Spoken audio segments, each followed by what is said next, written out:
Hey guys, been a while. I just wanted to post a video here about UFOs, and I think it's important because I see a link between the high strangeness of the UFO stuff and consciousness. There's some connection between our consciousness and what people are seeing and experiencing. And for those people that aren't convinced that this is a real thing, I just wanted to post a video to kind of update people on what's going on because we've got many high ranking officials that are now saying it's 100%. There's just there's no wiggle room. It's happening. There are non-human intelligences that we're interacting with. And here, let me just show you some of these clips and see what you think. This first one is, man, it is way out there for most people, but the thing about it is this is a real credible person. And if it was just him, you'd think, well, the guy's gone off his rocker. But there are many just like him that are coming forward and spilling the beans on something that I think is really important and significant. And it's not just because there's some kind of weird alien presence, which it might be, but it's the link between consciousness and these experiences that I find most intriguing and I feel is the most important. So check out these clips and give me a comment on what you think. Here we go. Story of Haim Eshed, an Israeli professor of aeronautics and astronautics, a retired brigadier general in Israeli military intelligence. He was the director of space programs for the Israeli Defense Department for 30 years, chair of its space committee, the father of Israel's space program. And in an extraordinary interview in December 2020, Haim Eshed claimed that the government of the United States had been in contact with ET life for years. And it's too easy to dismiss this chap as somebody who's mentally ill or aged and infirm, because I'm told he's not. And in fact, another chap called Isaac Ben Israel, the chairman of the Israel Space Agency, whom I know you know, he has also said that whilst Eshed went too far with his claims, he vouched for Haim Eshed's seriousness, sincerity, and standing in the field. Well, his remarks echo what we heard from David Grush. And I don't think, he went crazy. I do think that people regard him very highly when, and still are. And so it's interesting, maybe there is some fire behind the smoke. I mean, we hear from different people. Now, within the US government, there might be different sections, some of which are not aware of what's going on in others. And that may explain why the All Domain Anomaly Resolution Office insists that there is nothing really extraterrestrial in what they are doing. I had a visitor from Lockheed Martin, someone that used to play an important role there at my home. And I said, do you believe or do you think that there is any substance behind David Grush's claim? Maybe a corporation like Lockheed Martin has some materials, maybe the government gave it. And I expected him to dismiss it up front, but instead he said, I don't think it's necessarily wrong. And so I have sources in both Israel and America who've told me that Haim Eshed is an incredible figure in the Israel space program. People speak about him with awe. And as one person said to me, if Haim Eshed says that, I'm taking it seriously. Are you? Yeah. Yeah, I mean, I talked with people who know him well, and they have a great respect to what he says. If we find a neighbor that is far more advanced than we are, that has access to technologies that we do not understand. Those, that experience will be similar to Moses in the biblical story, seeing the burning bush that was never consumed. Age of science and technology that manifests hubris, human arrogance. And it's about time for us to develop a new sense of modesty. And I think that sense will be brought by a package from a neighbor that we would find in our backyard. Men have an ultra-secret UFO program. Well, some high-ranking lawmakers believe that they do, including the top Democrat in the Senate, Chuck Schumer, who says multiple credible sources claim the U.S. government has illegally withheld UFO-related information from Congress. 73 on how the Army could be more effective. And my last assignment was involved with the UAP task force, which maybe is the most apropos for this discussion. And so, Carl, here's the million-dollar question. Do you believe that a higher form of non-human intelligence has visited this planet? Right.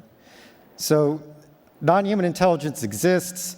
Non-human intelligence has been interacting with humanity. This interaction is not new, and it's been ongoing. And there are unelected people in the government that are aware of that. And so, Carl, that is quite a bold statement. I'm wondering, and I'm curious, how confident are you that that is true? There's zero doubt. And Carl, what evidence have you seen? What was the moment where you developed this level of conviction? Because what you're saying is extremely consequential and very important. And I know that a lot of people here even perhaps may not believe that statement.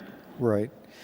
Well, probably a better way to ask that is how can the folks in the audience come to the, a common understanding of what this phenomenon is? And so there's sort of two tracks here. One is from first principles, and another is actually from the data. So let's take a look at the data. So we can look at some folks that have very high level access to information, like Paul Hellyer, who is the defense chief for Canada, has come out and said the same thing. We can look at Ham Eshed, the head of Israel's, or the former head of Israel's Space Force, has said the same thing. Chris Mellon, Deputy Assistant Secretary for Intel, SAPCO, has essentially said the same thing. Lou Elizondo has said the same thing. David Grush has said the same thing. David Grush cleared for presidentially level material. So you're looking at people that are in a position to know this, and they're telling you the same thing. You could take a look at the Gang of Eight in the Senate and in Congress. So there's two members of the Gang of Eight, Marco Rubio and Senator Chuck Schumer, that signed up to the UAP disclosure amendment last year that basically said they're not being told the truth and we need to push forward on that. So that's sort of an overview of some of the data. From a first principles standpoint, what's so unusual about this realization? There's billions of stars in the galaxy. Life here evolved in 500 million years, which is basically a blink of an eye.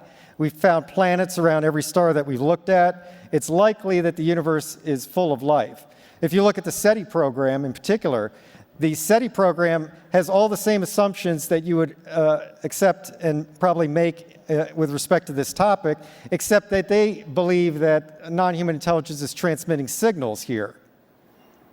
But at the same time, like, we're not transmitting signals. SETI doesn't transmit signals, and the only signals that are actually broadcast of high enough power into space for somebody to pick up come from broadcast television and ballistic missile early warning systems, which you could argue our technology is moving away from. We're going to satellite, we're going to fiber. Broadcast TV is a thing of the past.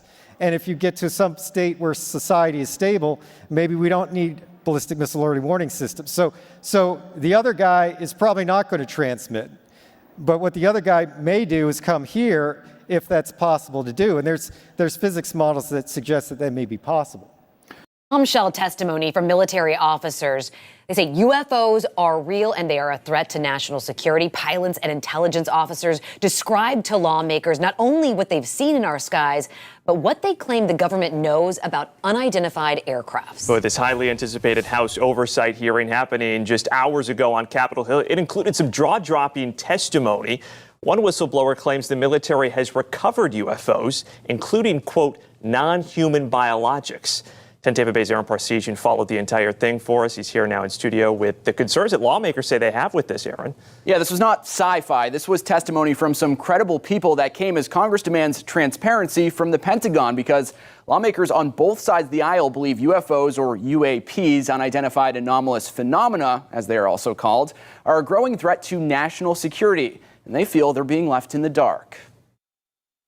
Do you believe UAPs pose a potential threat to our national security? Yes, and here's why. 3 former military officials blowing the whistle on their encounters with UFOs. Testimony you are about to give is the truth, the whole truth. Questioned under oath as members of the House Oversight Committee seek more transparency. The technology that we faced was far superior than anything that we had. Retired Navy Commander David Fravor among the trio. In 2004, he witnessed what was captured on this now famous video of a large object flying off the coast of California. What he saw defied our understanding of physics, and he says jammed his F-18's radar. The controller came up and said, "Sir, you're not going to believe this, but that thing is at your cat point roughly 60 miles away in less than a minute." Former Navy pilot Ryan Graves also testifying encounters with UAPs were not rare, and described in 2014 his squadron coming across sphere-like aircrafts with cubes inside. These objects were staying completely stationary in Category 4 hurricane winds. These same objects would then accelerate to supersonic speeds, 1.1, 1.2 Mach. While the Pentagon has publicly said they've investigated hundreds of UAP reports, former military intelligence officer David Grush, who was on 2 task forces investigating UAPs, says the government operates a crash retrieval and reverse engineering program. Do you believe that our government is in possession of UAPs? Absolutely, based on interviewing over 40 witnesses over 4 years. And where? I know the exact locations, and those locations were provided to the Inspector General. Grush even saying biologics were recovered in the crashes. Were they, I guess, human or non-human biologics? Non-human, and that was the assessment of people with direct knowledge on the program I talked to that are currently still on the program. So this is a lot to take in. The question is, what's next? Well, these lawmakers say they are planning on getting answers in a confidential setting as well, adding possible legislation forcing transparency, and certainly more hearings are likely next. In studio, Aaron Parseghian, 10 Tampa Bay.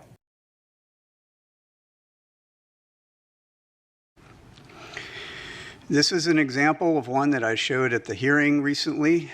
This is a spherical orb, metallic, in the Middle East, 2022, by an MQ-9. I will come back to the sensor question that David raised here in a moment.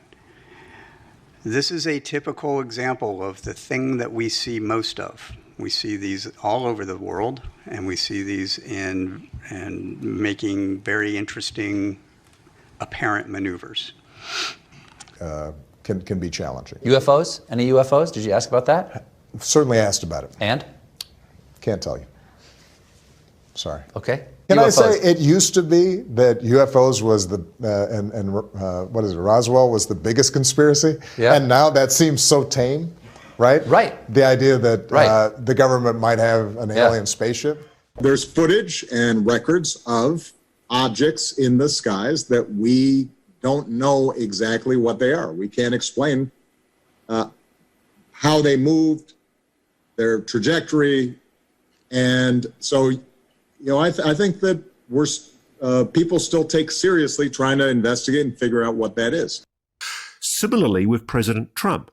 Prior to the election that he lost against Joe Biden, President Trump had an interview with one of his sons. And in that interview, he implied he knew something about the Roswell crash. And he did. Before you leave office, will you let us know if there's aliens? Because this is the only thing I really want to know. I want to know what's going on. Would you ever open up Roswell and let us know what's really going on there? So many people ask me that question. I know, it sounds almost ridiculous, but it's actually the real question I want to know. It sounds like a cute question, but it's actually, there are millions and millions of people that want to go there, that want to see it. I won't talk to you about what I know about it, but it's very interesting. But Roswell's a very interesting place with a lot of people that would like to know what's going on. So you're saying you may declassify? You'll take it? Well, I'll have to think about that one, right? He's been briefed into Roswell. I know Trump's been briefed. And the interesting thing is, I've been waiting to see, as Trump comes under increasing pressure in this national security crisis where he's allegedly stolen documents that he ought not properly to have retained, I've been waiting to see whether in anger or in frustration he would reveal what he knows about the phenomenon. And I still think it's possible he may do.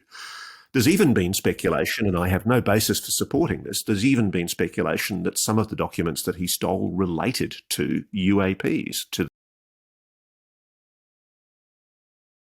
that means that it's career suicide to go near it. I've had so many journalistic friends say to me in the years that I've been looking at this subject that I should disengage because I'm putting my career in jeopardy by even engaging with it. But the thing that shocked me, when I started talking to people in the intelligence community and the defense community, it wasn't that hard to get an admission from them that this is real. And this is what I think is the fundamental problem here, is that there's been such a chronic failure at a very high level by sections of the media, the establishment mainstream media in the United States. Its leadership position on this issue has been squandered because they've allowed themselves to be led by the nose. You can almost see what's happened. Every time a national security reporter on a major masthead's even begun to engage with this issue, they get bought off with a tantalising offer of another story on national security issues that it's made clear, if you shut up writing about that issue of UFOs, we'll give you a drop, we'll give you a feed. That's the way it works. Acted co-host Clayton Morris saying he hasn't even told his wife that what he's learned on this elusive subject. Let's watch.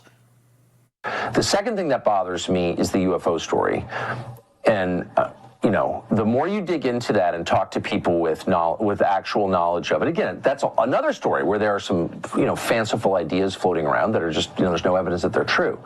But if you talk to people who, have actual knowledge of it that they gathered themselves, there are parts of that story that I do not understand at all that are really, really, really dark. It's so dark that I, haven't told my wife about it. I mean, I haven't verified any of this, but this is not just stuff that I read on the internet. I know you all are very, very grounded in that story, so I think I know what I'm talking about. Yeah. But there's some stuff there that's just like, man, I'm not even sure what that means.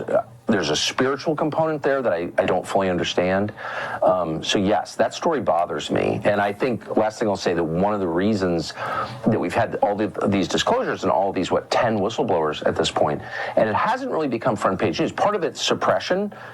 Parts of the government don't want you to know about it, but part of it is the public can't deal with it. It's too far out.